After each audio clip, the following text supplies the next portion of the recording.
20 साल बाद अमेरिका अफगानिस्तान से लौट गया है और अब तालिबान के हाथों में पूरी तरह अफगानिस्तान की कमान चली गई है। 20 साल में जितना बदला अफगानिस्तान, अब उसे तालिबान तहस नहस करने में जुटा हुआ है। तालिबान को इसके लिए उस पाकिस्तान की मदद मिल रही है जो हमेशा आतंक का अगवा देश रहा है। तालिबान और पाकिस्तान का ये नापाक रिश्ता भारत के लिए बड़ा खतरा बन सकता है। कैसे, इस रिपोर्ट में देखिए और समझिए।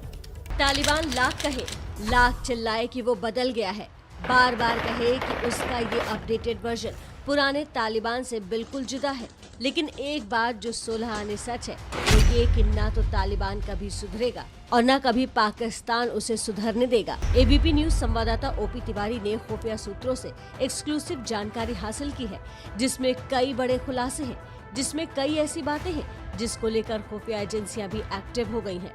खुफिया रिपोर्ट के हवाले से खबर है कि अफगानिस्तान में आतंकी गठजोड़ का नया नेटवर्क तैयार हुआ है। इस नेटवर्क का नाम है तहरीके तालिबान अमारात यानी TTA। इस नेटवर्क की क्रोनोलॉजी समझते हैं कि ये कैसे काम कर रहा है, कैसे हिंदुस्तान के लिए ये गठजोड़ बहुत बड़ा खतरा बन सकते हैं। इस गठजोड़ में जैश ए मोहम्मद, लश्कर ए तैयबा और हक्कानी नेटवर्क शामिल है और इस गठजोड़ की पटकथा और डायरेक्शन पाकिस्तान की खुफिया एजेंसी ISI के हाथों में है। तहरीके तालिबान इमारात के नाम से जो उग्रवादी संगठन जो बना रहे हैं, इसके बाद भारत में हमारी सुरक्षा का बहुत ज़्यादा इसमें नुकसान हो सकता है, इसको खतरा है और मैं समझता हूं कि भारत की सुरक्षा एजेंसियां इस पर बड़ा गौर से ध्यान रखेंगे। लश्कर और जैश हिंदुस्तान के सबसे बड़े दुश्मनों में से एक है। ये दोनों ही संगठन हर वक्त हिंदुस्तान पर हमले की साजिश में जुटे रहते हैं। खुफिया रिपोर्ट के मुताबिक ISI ने ऑपरेशन अफगान के तहत अफगानिस्तान में आतंकवादी संगठनों के बीच तालमेल की जिम्मेदारी जैश ए मोहम्मद के मुखिया मसूद अजहर और उसके भाई मोहम्मद इब्राहिम अजहर को सौंपी है और इसकी बड़ी वजह मसूद अजहर और मुल्ला बरादर का करीबी होना है। अफगानिस्तान में सत्ता हासिल करने के बाद ISI और मसूद अजहर की मुल्ला बरादर के साथ बैठक भी हो चुकी है। ये वही मसूद अजहर है जिसे 1999 में इंडियन एयरलाइंस के विमान हाईजैक के बाद भारत को छोड़ना पड़ा था। ये विमान अफगानिस्तान के कंधार में खड़ा किया गया था और उस वक्त वहां तालिबान का शासन था। तब मसूद के साथ तालिबान था और अब तालिबान के साथ मसूद और ISI खड़ी है। वैसे भी मसूद ने तालिबान की मदद के लिए जैश के आतंकियों को भेजा था। मतलब साफ है कि ये वक्त दोनों तरफ से एहसान चुकाने का है। इसको ऐसे समझिए कि अजहर ट्रेनिंग करवाएगा और हाफिज फंडिंग जुटाएगा।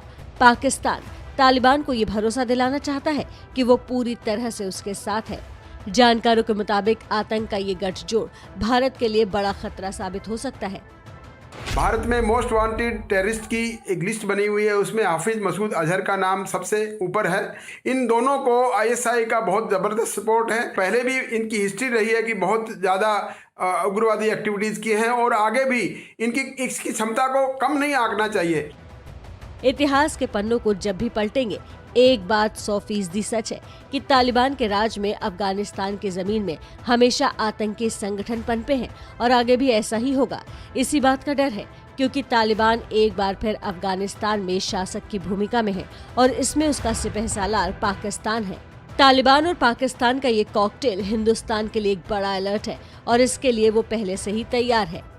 पड़ोस के अफगानिस्तान में जो कुछ भी घटित हो रहा है वह सुरक्षा की दृष्टि से नए सवाल खड़े कर रहा है। हमारी सरकार यह भी चाहती है कि वहां बन रही परिस्थितियों का फायदा उठाकर देश विरोधी ताकतें सीमा पार से आतंकवाद को बढ़ावा न दे सकें। हमारी सरकार सजग है और हर तरह की परिस्थिति का सामना करने में हम सक्षम हैं। विदेश सचिव हर्षवर्धन श्रृंगला ने भी UNSC को आतंकवाद पर दुनिया को चिताया था, लेकिन तालिबान के आने के बाद एक बार फिर पाकिस्तानी आतंकियों को उम्मीद की किरण दिखी है और वो इस मौके को किसी भी हाल में हाथ से जाने नहीं देना चाहता। ओम प्रकाश तिवारी की रिपोर्ट। तो इसी पर ज्यादा जानकारी के लिए रुक कर लेते हैं हमारे वरिष्ठ संवाददाता ओम प्रकाश तिवारी का, जो हमारे साथ जुड़ गए हैं। ओम प्रकाश, तालिबान और पाकिस्तान का ये गठजोड़ भारत के लिए कितना बड़ा खतरा है? देखिए, मैं आपको सबसे पहले एक नई जानकारी दे दूं कि इस TTA ने पूर्वी अफगानिस्तान के 3 प्रांतों में अपना काम करना शुरू भी कर दिया है। भारत के लिए सबसे बड़ा खतरा उस समय साबित होगा जब अफगानिस्तान पर पूरी तरह से तालिबान का कंट्रोल हो जाएगा। उसके बाद जो उसके लड़ाके हैं वो एकदम से खाली हो जाएंगे और ये लड़ाके केवल मारना मरना जानते हैं।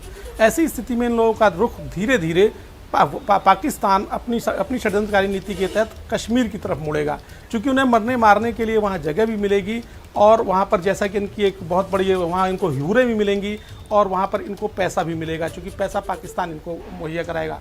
जैसे ही अफगानिस्तान पे एक बार तालिबान का पूरी तरह से कंट्रोल होगा, ये सारे के सारे लोग अफगानिस्तान से भारत की तरफ अपना रुख करेंगे और उस समय भारत के लिए एक बहुत बड़े खतरे के तौर पर ये सामने आएंगे। लेकिन मैं आपको एक बात और बता दूं, केवल भारत ही नहीं, ये विश्व के कुछ और देशों के लिए भी बड़ा खतरा साबित हो सकते हैं। जी ठीक है ओम प्रकाश, तो देखिए ये तो साफ है कि खतरा बड़ा है और भारत के लिहाज से भी देखा जाए तो इस खतरे को पहले ही भाप लिया गया था।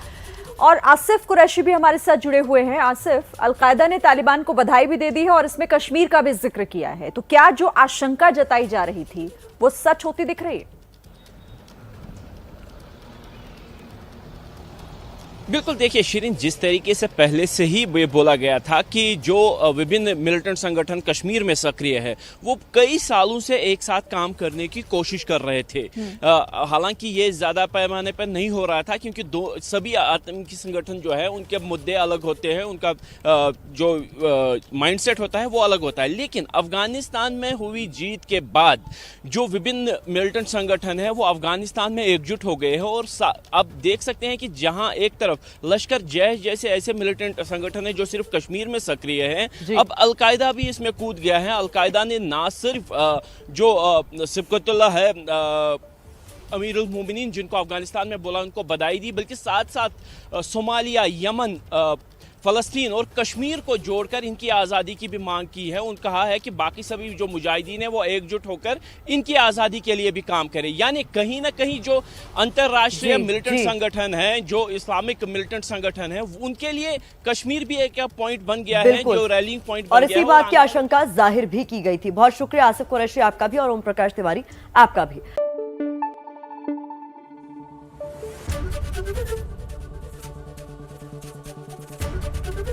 एबीपी न्यूज आपको रखे आगे।